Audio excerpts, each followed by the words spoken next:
कि हमारे जितने भी राज्य हैं 28 राज्य हैं और 8 केंद्र शासित प्रदेश हैं। मैं आप सभी के लिए हर एक प्रदेश का, हर एक राज्य का अब मैं मानचित्रण कराने वाला हूं और ये मानचित्रण दो तरीके का होगा।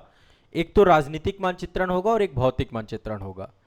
इसका बेनिफिट ये है कि इससे भारत को आप जूम करके पढ़ पाएंगे, बहुत जूम करके पढ़ेंगे, एक एक राज्य का दर्शन करेंगे हम जानने का प्रयास करेंगे। और इसमें मैं चाहता हूं कि आप लोगों के जैसे उत्तर प्रदेश का पूरा मैप हमने डिस्कस किया डिटेल में, बिहार का मैप डिस्कस किया, पश्चिम बंगाल का मैप डिस्कस किया। अभी जैसे हाल ही में आप देख रहे हैं बहुत सारे जो राज्य ज्यादा चर्चा में रहेगा उस मैप को हम पहले उठाएंगे और उस मैप के राजनीतिक और भौतिक मानचित्रण को डिटेल में समझेंगे। तो पहले हम करेंगे राजनीतिक मानचित्रण और इसके बाद उसका भौतिक मानचित्रण भी करेंगे। तो ये एक नई श्रृंखला एक तरीके से समझ लीजिए कि इंडियन ज्योग्राफी में हम भारत के मानचित्र को बहुत डेप्थ में जाके, जूम में जाकर के पढ़ने वाले हैं। और मेरा प्रयास यहाँ पर यह है कि इससे आप सभी की भारत को लेकर बहुत स्पष्ट समझ डेवलप होगी, इतनी गहराई से डेवलप होगी।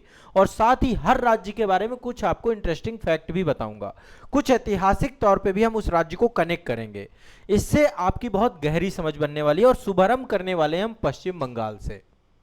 पश्चिम बंगाल इस समय काफी चर्चा में है। आप सभी जानते हैं राजनीतिक जो अभी जनादेश आया है, पश्चिम बंगाल में तृणमूल कांग्रेस की सरकार की जगह अब नई सरकार आ चुकी है, भारतीय जनता पार्टी की सरकार, और इस समय बहुत चर्चा में है। और सबसे बड़ी चीज ये है, पश्चिम बंगाल हमेशा चर्चा में क्यों बना रहता है, इसके पीछे का कारण है इसकी अंतर्राष्ट्रीय सीमाएं जो लग रही हैं।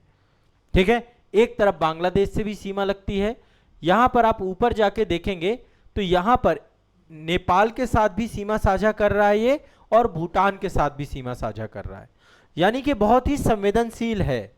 तो पश्चिम बंगाल से शुभारंभ कर रहे हैं और पश्चिम बंगाल के बाद एक एक स्टेट उठाएंगे। जैसे हमने साउथ इंडिया के स्टेट भी हैं, फिर मैं भारत का भी डिवीजन करूंगा, एक हम भारत का भी राजनीतिक मानचित्रण करेंगे। तो अल्टीमेट एक तरीके से एक एक राज्य का दर्शन करेंगे, एक एक राज्य को समझेंगे, डिटेल में जाएंगे, डेप्थ में जाएंगे। ठीक है, शुरुआत करते हैं पश्चिम बंगाल से। ठीक है, देखिए थोड़ा सा मैं चाहता हूं कि जब हम ये श्रृंखला शुरू कर रहे हैं तो हर एक राज्य के ऐतिहासिक परिप्रेक्ष्य में जरूर जाना चाहिए। बहुत शॉर्टकट में आपको बताऊंगा। पश्चिम बंगाल को ज्ञान और शौर्य की भूमि कहा जाता है। आप सभी जानते हैं जो हमारे देश का स्वतंत्रता संघर्ष है उसमें पश्चिम बंगाल का बहुत बड़ा योगदान है। देश की आजादी में हर राज्य का योगदान है, ठीक है, लेकिन पश्चिम बंगाल से ही हमारे देश में राजनीतिक स्वतंत्रता का एक तरीके से अलग जगी, एक चिंगारी जगी। वैसे बहुत सारे लोग तो ये कहते हैं कि शुरुआत उत्तर प्रदेश से हुई जब 1857 की क्रांति हुई, पर मेरा मानना है कि मंगल पांडे बंगाल में ही नेटिव इन्फेंट्री में थे और वहीं से शुरुआत हुई इस चीज की। यूपी को भी आप जोड़ सकते हैं इसमें, लेकिन ओवरऑल जो इंडियन फ्रीडम स्ट्रगल हुआ हमारा, उसमें जो बीजारोपण था, जो बड़े बड़े लीडर्स थे, शुरुआत जो थी आपकी वो पश्चिम बंगाल में हुई। और अंग्रेज भी सबसे पहले कलकत्ता को ही उन्होंने जीता। ठीक है, ये पूरा मैप देख रहे हैं, ये पूरा मैप है। थोड़ा सा मैप ऐसा है कि आपको वर्टिकल लगेगा आपका बहुत। यहाँ पे देखिए बिहार है, इधर आप देखेंगे तो ये पूरा बांग्लादेश है, ऊपर आपका भूटान है, इधर असम से के साथ सीमा साझा कर रहा है। बहुत सेंसिटिव एरिया है, ठीक है, बहुत संवेदनशील है और इस समय बहुत चर्चा में है।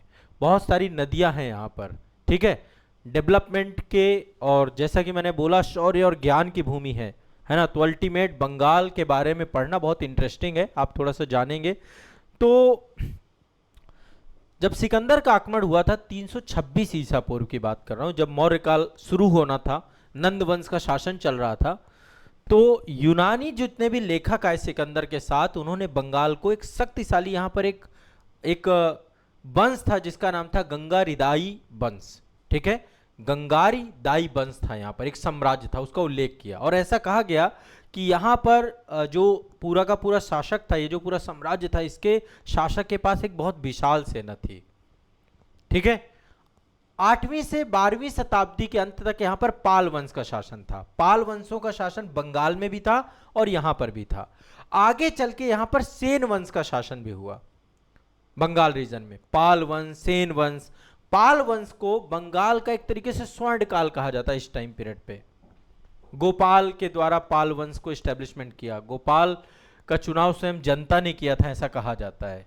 इसके बाद मुगल काल आया। मुगल काल में औरंगजेब ने बंगाल की अपार समृद्धि के कारण से इसको राष्ट्रों का स्वर्ग कहा था औरंगजेब ने। ठीक है, बंगाल में मलमल और रेशम पूरे विश्व में व्यापार होता था, ट्रेड होता था, पूरे रोम में बहुत प्रसिद्ध था। पूरे वर्ल्ड की टोटल जीडीपी का 12% उत्पादन जो है योगदान करता था उस समय बंगाल। इसी कारण अंग्रेज पहले क्यों आए ये, और बंगाल से ही भारत में रिनॉन्सा की शुरुआत होती है, पुनर्जागरण की शुरुआत होती है। 19वीं शताब्दी में राजा राम मोहन राय, ईश्वर चंद्र विद्यासागर, स्वामी विवेकानंद, रामकृष्ण परमहंस, जितने भी दिग्गज समाज सुधारक थे, उनकी लहर बंगाल से चालू होती है। बंगाल आधुनिक भारत की नींव था। महिला शिक्षाओं की बात हो, अंधविश्वास खिलाफ लड़ना हो, कुप्रथाओं के खिलाफ लड़ना हो, कुरीतियों के खिलाफ लड़ना हो, बुरी परंपराओं के खिलाफ लड़ना हो, उन सब में बंगाल का एक क्रांतिकारी इतिहास रहा है। और बंगाल भारत में राष्ट्रीय चेतना का जब केंद्र बन गया तो 1905 में बंगाल विभाजन जैसी घटना हुई। लॉर्ड कर्जन के द्वारा बंगाल को सांप्रदायिक रूप से बांट दिया गया, धार्मिक रूप से और भाषाई रूप से बांट दिया गया। एक जगह धार्मिक अल्पसंख्यक तैयार किए गए और एक जगह भारतीय। उसके खिलाफ फिर स्वदेशी आंदोलन चालू हुआ। परिणाम स्वरूप बंगाल विभाजन को क्या किया करना पड़ा, रद्द करना पड़ा। ठीक है, इसके बाद आप सभी को पता है स्वतंत्रता संग्राम का टर्निंग पॉइंट सुभाष चंद्र बोस, खुदीराम बोस, सूर्य सेन, सूर्य सेन का नाम भी आपने सुना होगा, अरविंद घोष, ऐसे कितने सारे क्रांतिकारी बंगाल की धरती, सुरेंद्र नाथ बनर्जी, सत्येंद्र नाथ टैगोर, देवेंद्र नाथ टैगोर, रविन्द्रनाथ टैगोर, ब्रिटिश शासन के खिलाफ। पहले भारत की राजधानी हुआ करता था कलकत्ता। कलकत्ता पूरी एक प्रेसिडेंसी थी, ये पूरा प्रेसिडेंसी है, आपका प्रेसिडेंसी शहर है। ठीक है, राजधानी हुआ करती थी। लेकिन अंग्रेजों ने 1912 में इस राजधानी को मूव किया दिल्ली, क्योंकि जब ये अंग्रेजों को लगा यहीं से हमारा शासन शुरू हुआ, यहीं से खत्म भी हो जाएगा, तो उन्होंने, अब वर्तमान की स्थिति क्या है, वर्तमान में पश्चिम बंगाल अपनी संस्कृति, अपनी विरासत और आधुनिक चुनौतियों के साथ एक संतुलन बनाने की कोशिश कर रहा है। आज बंगाल की अर्थव्यवस्था बहुत पिछड़ी अर्थव्यवस्था हो गई है। बंगाल में राजनीतिक रूप से लोगों के जो राइट हैं उनको छीना गया है। बंगाल में आज धार्मिक उत्पीड़न का केंद्र बन गया है। बांग्लादेश के द्वारा लगातार यहां पर अवैध रूप से इतने अप्रवासी आ चुके हैं कि यहां का पूरा डेमोग्राफी चेंज हो चुका है। भारत की 6वीं सबसे बड़ी अर्थव्यवस्था है वर्तमान में। ठीक है, 6th लार्जेस्ट इकोनॉमी है बंगाल। लगभग जो है यहाँ का जो जीडीपी की बात करें, है ना, स्टेट जीडीपी की बात करें तो 17 लाख करोड़ रुपए की स्टेट जीडीपी है। सर्विस सेक्टर तेजी से बढ़ रहा है, लेकिन अभी भी भूमि अधिग्रहण की बात करें, बुनियादी ढांचे की चुनौतियों की बात करें या विदेशी निवेश की बात करें, अभी भी यहाँ पर लगातार उतार चढ़ाव है। आज भी ये बौद्धिक चर्चा का खेत, यहाँ की जो जीवन शैली है, आज भी यहाँ पे लोग इंटेलेक्चुअल हैं। बंगाली सबसे इंटेलेक्चुअल कम्युनिटी है। दुर्गा पूजा यहाँ की पहचान है, यूनेस्को के द्वारा अमूर्त सांस्कृतिक विरासत के रूप में मान्यता दी गई है। बहुत सारे टूरिस्ट पॉइंट हैं यहाँ पर। मैं पर्टिकुलर कभी आपसे डिस्कस करूंगा कि यदि बंगाल जाना है तो क्या क्या घूमना है, आपको घूमने की जगह क्या है यहाँ पर। आज भी बंगाल में चावल उत्पादन में नंबर 1 राज्य है, जूट उत्पादन में नंबर 1 राज्य है। चावल, जूट, दार्जिलिंग वाले क्षेत्र में चाय होती है, विश्व की सबसे शानदार चाय, चाय का सैंपेन कहा जाता है दार्जिलिंग को। सुंदरबन है, यहाँ पे बाघों का घर है, यहाँ पर रॉयल टाइगर ऑफ बंगाल रहता है। तटीय क्षरण के हिसाब से देखें, यहाँ पर ये पूरी तरीके से बंगाल की खाड़ी में एक प्राकृतिक सुरक्षा की दीवार के तौर पे बना हुआ है। आज भी यदि हम राजनीतिक ढांचे के रूप में देखें तो शुरुआत में यहाँ पे वामपंथी लेफ्ट गवर्नमेंट थी, ज्योति बसु। आज आपको बता दें, भारत में 2026 का जो चुनाव परिणाम आया है ना, आज भारत में कहीं पर भी लेफ्ट गवर्नमेंट नहीं बची है। इसमें मैं डिटेल में अलग से एक सेशन लूंगा। केरला हो, त्रिपुरा हो, पश्चिम बंगाल हो, सब जगह से लेफ्ट खत्म हो चुका है। यह बंगाल ही था जहां से नक्सलवाड़ी गांव से नक्सलवाद का उद्भव हुआ। जल जंगल जमीन की लड़ाई यहां से चालू हुई, लाल सलाम का नारा निकल के आया और आज कम्युनिस्ट खत्म हो गए पूरी तरीके से। उसके पीछे क्या कारण है बाद में डिस्कस करेंगे। इसके अलावा अभी पहले यहां पे कम्युनिस्ट गवर्नमेंट थी, फिर टीएमसी आई, तृणमूल कांग्रेस आई, ममता बनर्जी सरकार। ममता बनर्जी के बाद 70 साल के इतिहास में पहली बार एक नई सरकार बनी है भारतीय जनता पार्टी की। आज भी मुद्दे वही हैं, ग्रामीण विकास की बात हो रही है, आज भी यहाँ पे राजनीतिक हिंसा चरम पे है, चुनाव के टाइम पे खूब मारधाड़ होती है, बेरोजगारी का मुद्दा आज भी है, ठीक है, लेकिन बहुत खूबसूरत शहर है, ठीक है। तो आइए पश्चिम बंगाल को भारत के एक प्रमुख राज्य के रूप में, यहाँ की समृद्ध सांस्कृतिक विरासत और विविध भौगोलिक संरचना को समझने का प्रयास करते हैं। यदि मैं टोटल क्षेत्रफल की बात करूं तो टोटल क्षेत्रफल यहाँ का 88,752 किलोमीटर स्क्वायर है, ठीक है। कितना क्षेत्रफल है यहाँ का? 88,752 किलोमीटर स्क्वायर है, 88,000 किलोमीटर स्क्वायर है।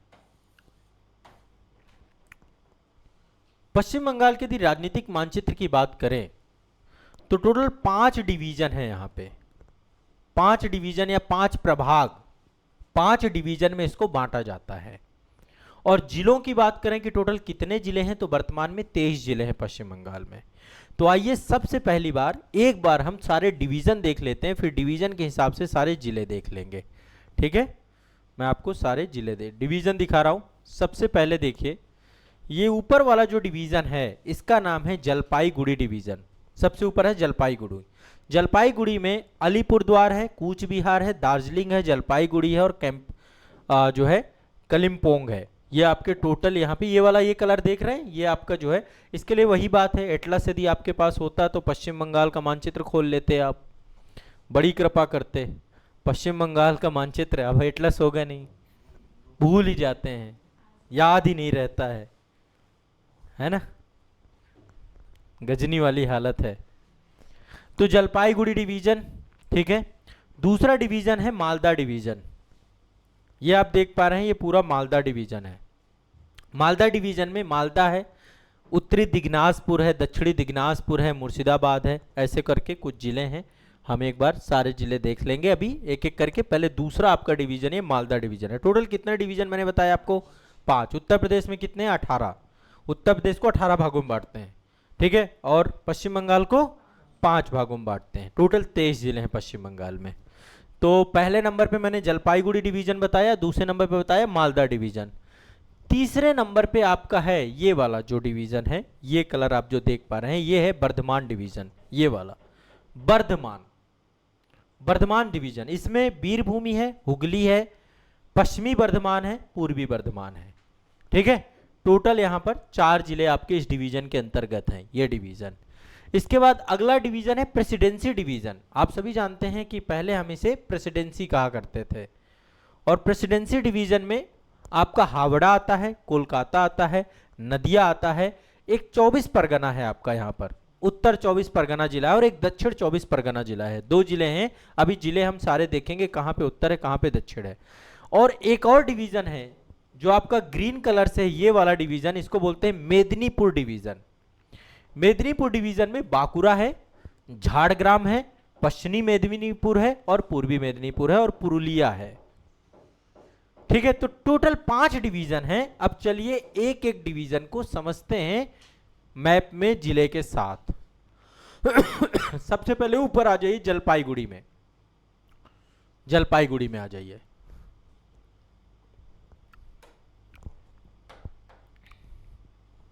ठीक है, जलपाईगुड़ी में मैंने आपको बताया कि टोटल 5 जिले हैं। जलपाईगुड़ी डिवीजन में 5 जिले हैं। पहला जिला क्या है? अलीपुरद्वार। अलीपुरद्वार, इसके जस्ट नीचे है कूच बिहार। ये आप देख रहे हैं, ये है कूच बिहार डिवीजन। ये जलपाईगुड़ी आपस में, ये खुद भी आपका एक क्या है? जिला है, ठीक है। यही आपका डिवीजन है यहाँ का। इसके बाद है आपका कैलिपोंग, कैलिपोंग, और एक है आपका दार्जिलिंग। दार्जिलिंग काफी बड़ा है, ये आप देखिए, ये पूरा दार्जिलिंग वाला क्षेत्र है, ये पूरा दार्जिलिंग वाला क्षेत्र है। तो 5 आपको याद कर लेने हैं इसमें से, स्पष्ट है। जलपाईगुड़ी डिवीजन पे अलीपुरद्वार है, कूच बिहार है, ठीक है, अलीपुरद्वार है, कूच बिहार है, दार्जिलिंग है, जलपाईगुड़ी है और एक है आपका कैलिपोंग। क्लियर है? कोई दिक्कत है नहीं? चलो बहुत बढ़िया, वेरी गुड, दिक्कत नहीं होनी चाहिए। इसके बाद दूसरा डिवीजन है आपका मालदा डिवीजन, मालदा डिवीजन में टोटल कितने हैं? चार जिले हैं मालदा डिवीजन पे। स्वयं मालदा है, मालदा के बाद यहां पर है मुर्शिदाबाद, इसी के साथ जुड़ा हुआ है मुर्शिदाबाद। मुर्शिदाबाद के बारे में आपको पता हो, जब सिराजुद्दौला था, है ना, सिराजुद्दौला के बाद मीर जाफर शासक बना, मीर जाफर के बाद मीर कासिम शासक बना। तो मीर कासिम ने राजधानी परिवर्तित की थी, कहां से कहां राजधानी बनाई थी, ठीक है। तो यहां पर ये आपका जो है बंगाल वाले रीजन का एक केंद्र बिंदु हुआ करता था, पूरा एडमिनिस्ट्रेटिव केंद्र बिंदु के तौर पे भी काम किया इसने। तो मालदा, मुर्शिदाबाद, और इसके बाद दो आपको याद करना है यहां पर, हाँ ये वर्धमान है, हाँ।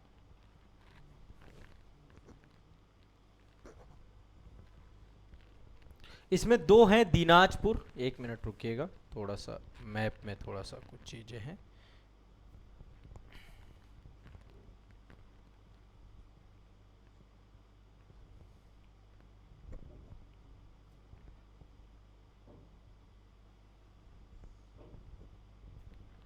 हाँ इसमें देख लीजिए, ये है, ये मैप है आपका, ये आपका मालदा डिवीजन है, ठीक है। मालदा डिवीजन में ही ये आपका जो है ऊपर वाला जो हिस्सा है ये आपका मालदा है, फिर इसके बाद मुर्शिदाबाद है, फिर इसके बाद उत्तरी दिनाजपुर है, और फिर है दक्षिणी दिनाजपुर, ठीक। इसके बाद आगे चलते हैं, नेक्स्ट अगला है वर्धमान। वर्धमान डिवीजन में चार आपके जो है, चार कौन कौन से हैं? एक तो वीरभूमि है, ठीक है, वीरभूमि है, और हुगली है, यहीं पर देखिए हुगली रीजन है, हुगली नदी भी है आपकी, और यहीं पर आपका हुगली है। इसके बाद वर्धमान दो भागों में बटा हुआ है आपका, पूर्वी वर्धमान और पश्चिमी वर्धमान।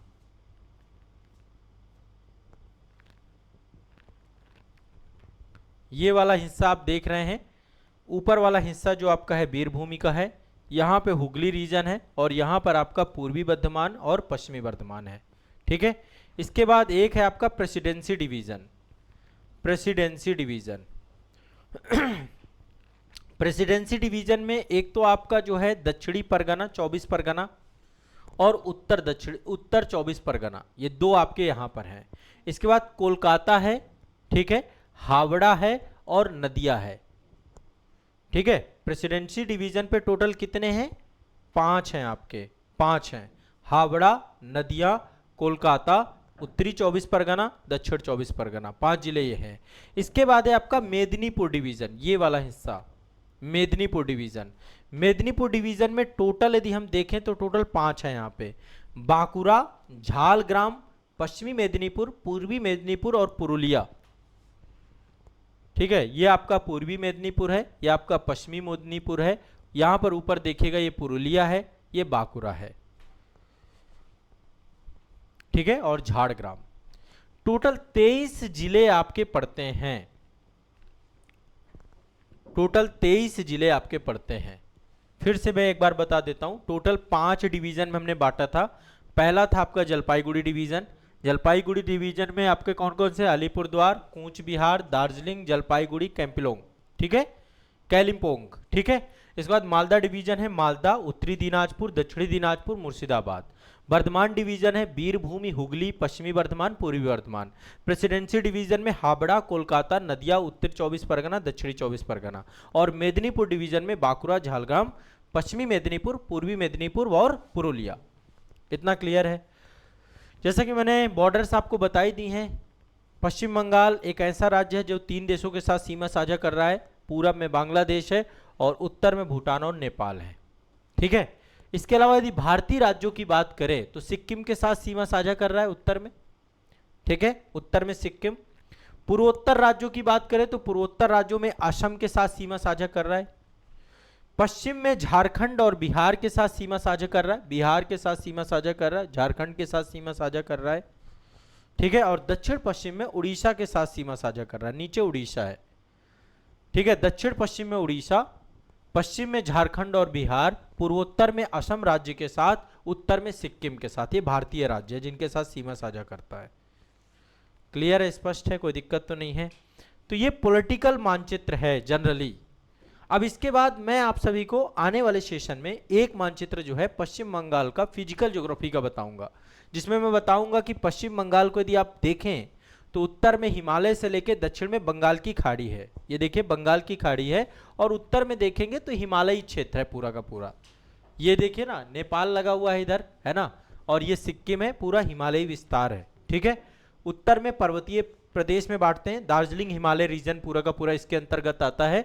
और यहाँ की जो सबसे ऊंची चोटी है उसका नाम है संदकफू, संदकफू बोलते हैं, जो दार्जिलिंग वाले रीजन पे है। लगभग 3636 किलोमीटर की हाइट पर, किलोमीटर नहीं मीटर की हाइट पर है, 3636 मीटर की हाइट पर है।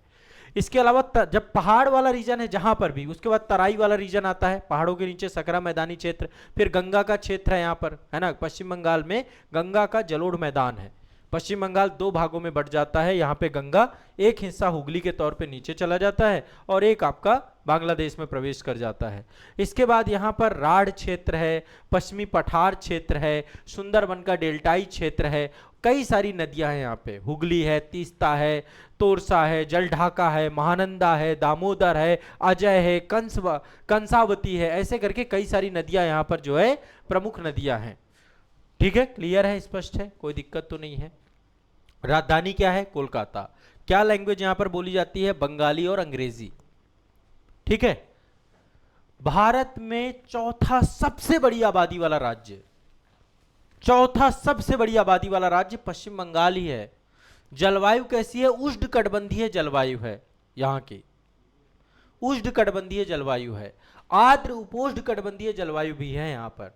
ज्यादातर क्या है? उष्णकटिबंधीय। यदि हम यहाँ पे हिमालयी रीजन में देखें तो यहाँ पर उपोष्णकटिबंधीय जलवायु है। पर्यटक स्थल की बात करें, यहाँ पे दार्जिलिंग है, पहाड़ी क्षेत्र है, कभी भी टहलने जाना हो दार्जिलिंग घूमिए। थोड़ा प्राकृतिक दृश्यों को देखना है, दार्जिलिंग में भी दिखेंगे, लेकिन सुंदरबन का मैंग्रोव वन जबरदस्त है। दीघा का समुद्र तट वाला क्षेत्र है। सांस्कृतिक देखना है तो आप दक्षिणेश्वर चले जाइए, दक्षिणेश्वर में आपको जो है बेलूर मठ है वहां पर, है ना। इसके अलावा आपका शांति निकेतन है, यूनेस्को की वर्ल्ड हेरिटेज साइट है यहाँ पर। तो पश्चिम बंगाल में बहुत कुछ है। पश्चिम बंगाल को सिटी ऑफ जॉय, यहाँ पे राजधानी कोलकाता, इसको सिटी ऑफ जॉय भी कहा जाता है। दुर्गा पूजा सबसे महत्वपूर्ण त्योहारों में से एक है। ठीक है। सुंदरबन के लिए प्रसिद्ध है पश्चिम बंगाल, और दार्जिलिंग चाय के लिए पसंद है। तो आगे चल के एक सेशन और मैं आपको लूंगा, जिस सेशन में मैं इसका आपको पूरी ज्योग्राफी क्लियर करूंगा। अभी काफी कुछ क्लियर हुआ होगा, क्रिस्टल क्लियर हुआ होगा। अब क्या होगा, चर्चा में क्या होता है ना, नाम आते हैं, न्यूज में पढ़ते हो नाम आते हैं। यदि आप इस तरीके से पढ़ लोगे तो आपको दिमाग में आएगा, अच्छा कहाँ पे कौन सी चीज है। ठीक है, आपकी समझ विकसित होगी। तो ऐसे करके मैं भारत के सभी राज्यों के कम से कम 2 सेशन आपके भारत दर्शन के अंतर्गत इस डायरेक्शन पे क्लास लेने वाला हूं, जिसमें मैं आपको हर राज्य आपके दिमाग में बैठा दूंगा। ज्यादा से ज्यादा हमारे कितने सेशन होंगे? 60 सेशन। यदि हर राज्य से हम 2 सेशन ले तो 60 से 70 सेशन में हम सब कुछ कवर कर लेंगे, कुछ बचेगा नहीं। और भारत आपको बहुत अच्छे से याद हो जाएगा। ज्योग्राफी में फिर कुछ भी आपका भूलेगा नहीं। ये तो राजनीतिक मानचित्रण था, जब मैं ज्योग्राफिकल मानचित्रण कराऊंगा तो उससे फिर आपको और डीप समझ विकसित होगी, कहाँ पे कौन सी नदी जा रही है, कौन, वो जो आप ज्योग्राफी में पढ़ते हो ना, उसी को डेप्थ में जाके पढ़ोगे। क्लियर है, स्पष्ट है। तो आज के सेशन में इस टॉपिक के अंतर्गत इतना ही रखेंगे। हाँ, सबसे बड़ा चिड़ियाघर भी यहाँ पर पाया जाता है, यहाँ पे सबसे बड़ा भारत का चिड़ियाघर भी है, जू भी है। ठीक है, चलिए।